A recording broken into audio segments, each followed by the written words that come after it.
Ang pangunahing basketball league sa mundo, tinatawag na National Basketball Association or NBA.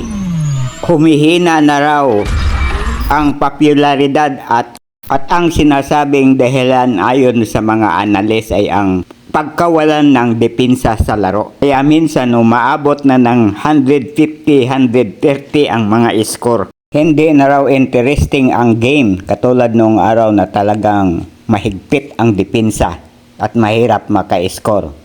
Paano naman depensahan ang ganito? Nagbago na ngayon ang laro.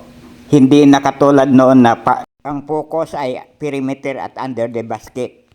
Hindi mo talaga alam kung kailan ititira kahit nasa malayo ay titira.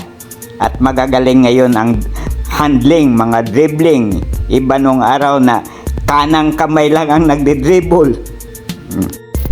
Paano mo naman babantayan ng mga third shot na ganyan? Oh.